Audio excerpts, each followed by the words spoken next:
Hey. Bro, you are not black. Boy, you are white passing every day. Man, for real, go that way. Okay. Ooh, a black guy. Hey, do a dance. Can you do the doggy?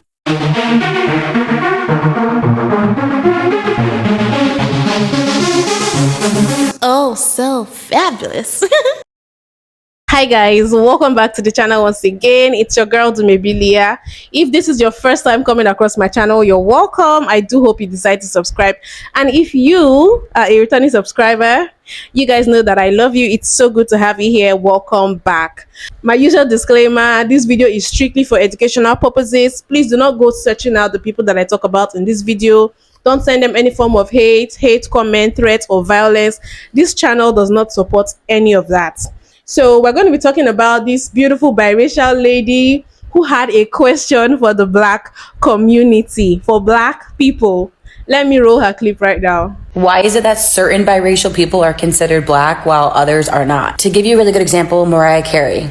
If I think back to Mariah Carey, someone I grew up listening to and loving, like I loved Mariah Carey, listened to all of her music, my whole family did, and she's a legend. So the black community back then used to embrace Mariah Carey. She was on BET, people celebrated her. And I think like when you see people like her with notoriety and are successful, all of a sudden we want to accept her as black and have her a part of that community because it's a win for us, but ultimately she's black and she's white. So why are we accepting some biracial people and allowing them to express and own their blackness, but other people who are biracial are not allowed to do that? I see it amongst the biracial community as a whole, like not just my own page, but I see an overwhelming theme. It's not just skin tone, because you look at Mariah Carey, you look at Barack Obama, Halle Berry, even Bob Marley, people who have different skin tones, and they're all treated differently according to their fame, their success, their notoriety, who they are. I mean, Barack Obama wasn't our first mixed president. He was our first black president. And this is where sometimes I think our society is a little bit twisted, because no wonder why biracial people have questions about their identity, because everyone's out here stating their opinions and accepting some people and not accepting others. Like, don't you see where the confusion lies? And this is the biracial dilemma. And it's not the biggest problem in the world, but it's something that people who are not biracial and are constantly being told what they are find really annoying and really frustrating. And so a lot of people ask, well, why don't you just celebrate being both? Or why don't you just love being mixed? And I think there's a lot of pressure from society to choose one or the other. So it's not that I don't want to identify with both. I think it makes it difficult when people kind of place or put me in this category of what I'm supposed to be. Okay, America. Okay, world. Who am I today? Well, the truth is, I understand what she's saying. Like, there are some people that I didn't even know were biracial because I don't really see black people claiming them. While there are some people that I see black people claiming them. So yeah, I probably never really thought about it, but now that it's up for discussion, I'm wondering why. Let's just play some of the stitches and then we'll come back and talk. Why is it that certain biracial people are considered black while others are not? I think there's a super simple and concise answer to that type of question. When being black became a commodity. As a biracial, multiracial, mixed human, in the last 8 to 10 years, being black has become something that everyone aspires to, except actually being black. They want the lips, they want the body shapes, they want the skin tones, and have literally completely altered themselves to look that way. And if you phenotypically do not look black, the world does not treat you as such. Black people in this country didn't create being black, but they have to live by the rules that were created for being black. So if you don't look black, you don't get treated as you're black. And just a question, if you don't present as black, why are you dying for people to know you're black? What do you get off of people knowing that you're black? What are you missing if they don't know you're black? Why is it that certain biracial people are considered black while others are not? This conversation's so damn tired. It doesn't matter if what you consider biracial people to be, okay? It's a cultural thing, it's a skin tone thing, it's a phenotype thing. We all know that. Phenotypically, I'm biracial. I got some European features in me, but my mom is black and I was raised by the black side of my family and I had no influence from the white side of my family. So it's cultural. I am biracial, but I consider myself a black biracial person. So on and so forth. Examples, you know what I mean? When I walk into an all black space, black people say, oh, there go that light skinned boy, or he mixed, whatever. And I'm like totally fine with that because I don't have to prove my blackness. Just shut the fuck up. Racial people are considered black while others are not. To give you a really good example, Mariah Carey. All right, so that actually is not a very good example to prove the point. The point that that post was trying to make is that certain biracial people are accepted as black once they've reached a certain level of success. And the poster was made mention of Mariah Carey, which I have her memoir right here. I've read it a couple times. Great read. I disagree with that because Mariah Carey specifically has always, for over 30 years at this point, since she came on the scene as a 20 or 21-year-old songstress, has always stood 10 toes down on the fact that she is not white. Has always stood 10 toes down on the fact that she is a biracial black woman, biracial black person, a person who has a black father and a white mother, and her lived experiences, the experiences that she details in this book and the experiences that she details growing up in interviews and stuff like that, those are not the experiences of a white person.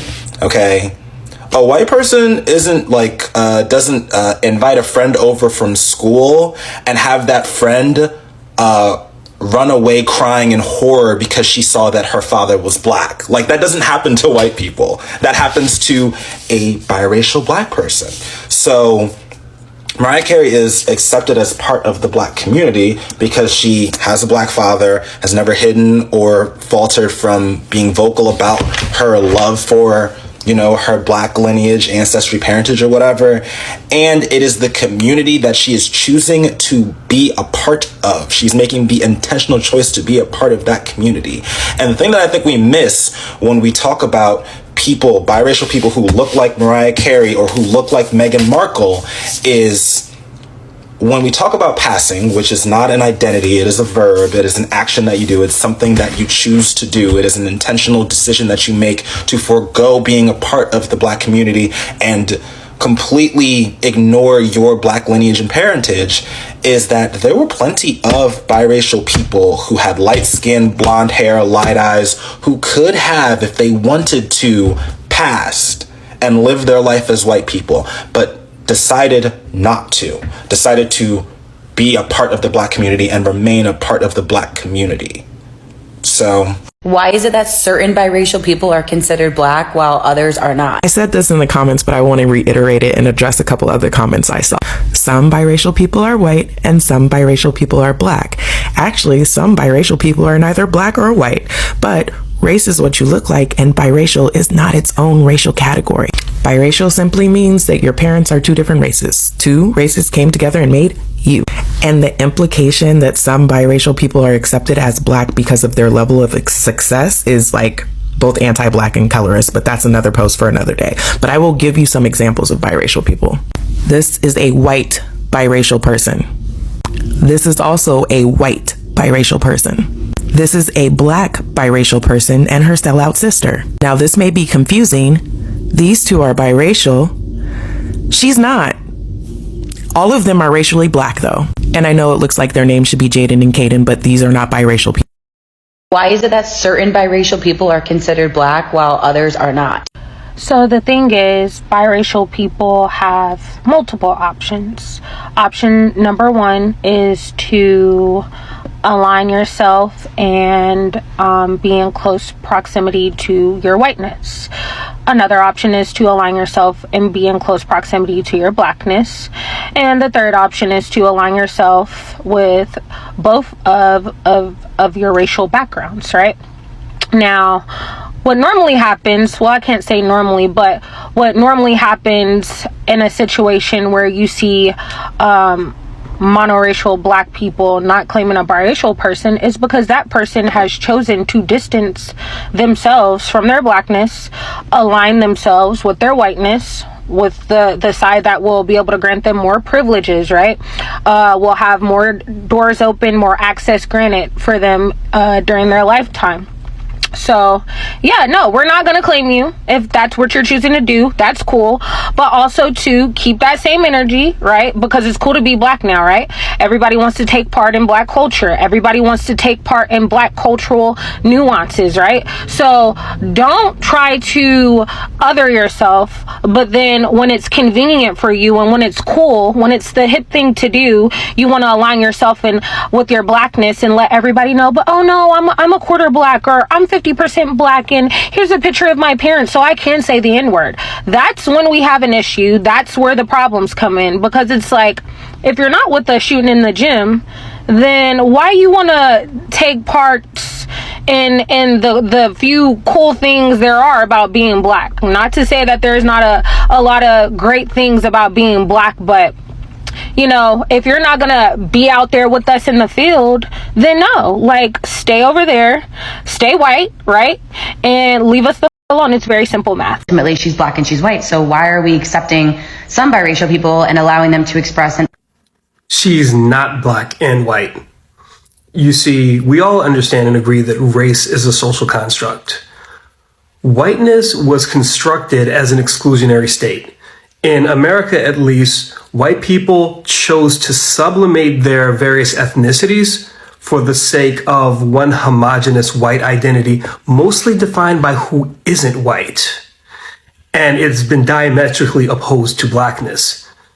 Therefore, the way whiteness is constructed in the United States, someone cannot be black and white. Now, that is not to say that a black-white biracial has to completely abandon one side of their family's cultural identity, because you actually can inherit the white parent's ethnicity, their nationality. You can be black and Italian. You can be black and Irish, but whiteness is an exclusionary state. And I know this may be difficult for you because one of your parents is white and you want to identify with those parents, but you cannot be white when you are black presenting or simply non-white presenting. That is not the way whiteness is constructed. why is it that certain biracial people are considered black while others are not? I think the very obvious answer to this is that if you are mixed race, if you are half black, half white, and you look more white, it is very obvious that you cannot relate to the plight of the Black American experience. And so when people are talking about Black people, they're not talking about you, because you have no idea what that feels like to be considered a Black person in society standards. Like, yes, you may technically be Black because you have a Black parent, but if you've never lived your life as a Black American, if people do not look at you and immediately think Black person, then it's not going to be the same thing. You're not going to be related to the same way. People are not going to trust you. Black people are not going to trust you the way that they would trust other Black people who look like them. And that's really just the crux of it. Like, I'm sorry, but a great example of this would be Halsey. If Halsey called me a nigger, I'd have to whoop her fucking ass. I would have to whoop her ass, and I think she would understand that too, because she knows that she does not walk through life and experience life as a Black woman. It just doesn't happen. And the same thing can be said for the person whose video I'm stitching. Like, no hate, no shade. You are very pretty. And I think you're telling everyone that you're Black. I don't know. I didn't finish watching your video. I just saw your question. I was like, this is a great question to answer. But you very likely do not experience the ins and outs of what it means to be a Black American every day, because you have Eurocentric features that distinguish you from other Black people. Whereas other Black people have very obvious Black features, like a wider nose or darker skin, or more coarse hair. And those are things that you cannot claim. You cannot relate to those things. And so people who look like you, or people who may look even more white passing, are not going to be considered as Black as other people, because they just don't live their lives as Black people the way that other Black people do. So I think that's the pretty obvious answer, girl. Why is it that certain biracial people are considered Black while others are not? I made a video on this 2 years ago, but I got no problem giving a short summary. The reasons like that because of, obvious reasons. Some are like us, and some are like both. Blake Griffin is like both. But also got to do with your, your style, your personality, okay? That has a lot to do with it too, as well as what I just mentioned. For example, Alicia Keys is mixed, but people mostly associated her with Black culture because she makes mostly music that is popular Black genres. And she has a, style that's, Black. with the braids, how she dress, and how she talks. And some have the style as both. Like Dwayne The Rock Johnson, he has a style as, Polynesian, and also his style is black. So those are the two reasons why. Your features and your style. Those are the two things we base it on. First of all, I have to acknowledge how difficult it must be for biracial people belonging to two different cultures, especially when the biracial people are from black and white parents, especially black and white parents in America, because we know the kind of racial tension that exists in America. It might not be the same with, other parts of the world, right? So when you have these biracial people by American parents, who one is black and the other parent is white, I can just imagine the amount of inner battle they are fighting, because at the end of the day, you cannot embrace one side of you and deny the other side. I've seen videos of people asking biracial people to pick a side, and I personally think it's unfair. It is wrong for you to tell them to pick a side. That's like telling them to denounce another part of them, and I don't think it's right for anybody to be put in that position, right? So yes, from the examples she gave, I don't know if she's trying to insinuate that black people are quick to claim the popular biracials, like those that are famous and rich. Is that a thing? I actually don't think so, because I'm sure there are some other biracials that are famous that have black in them that black people don't claim. So I don't think it's about the fame. In my opinion, if I were to be asked, and from what I've observed as well, first of all, the phenotype matters. If you look like us, if you have the typical black phenotypes, black features, maybe you have a kinkier hair, like I think Doja Cat has that, even though I don't think she likes her hair. Well, that you have the hair, you have the fuller figure, you have the lips, you have darker skin tone, you have the nose. The more black features you have, the higher your tendency to be accepted by black people, to be claimed by black people, right?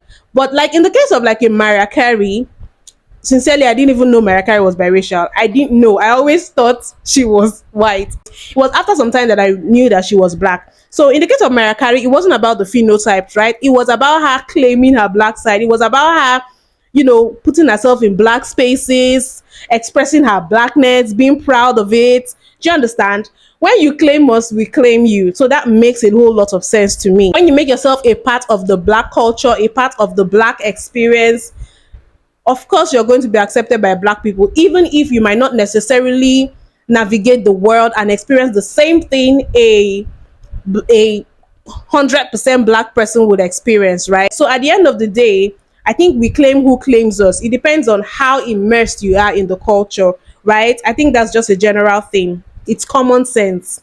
Anyway, you guys let me know what you think. I don't know if it's the reality of a lot of biracials that some of them feel like they are not accepted by either communities, but that's really painful. There are definitely some kind of privileges that they enjoy to being biracial. That's even a whole nother video on its own. What do you guys think determines which biracial is seen as black and which biracial is not seen as black? Let me know in the comment section. Do you guys think it's right to ask biracials to pick a side, like to pick between their black and their white, that they should pick a side? What do you guys think about that? And what exactly does it mean to pick a side? Does it mean they should support, if they pick their black side, they should support everything about black empowerment, pro-black, fighting against racism? What does it really mean? I really want to know what you guys think about that. Please don't forget to give this video a thumbs up, subscribe if you haven't. Also turn on post notifications. That way YouTube will let you guys know whenever I have a new video up. And I'll see you guys in my next video. Bye.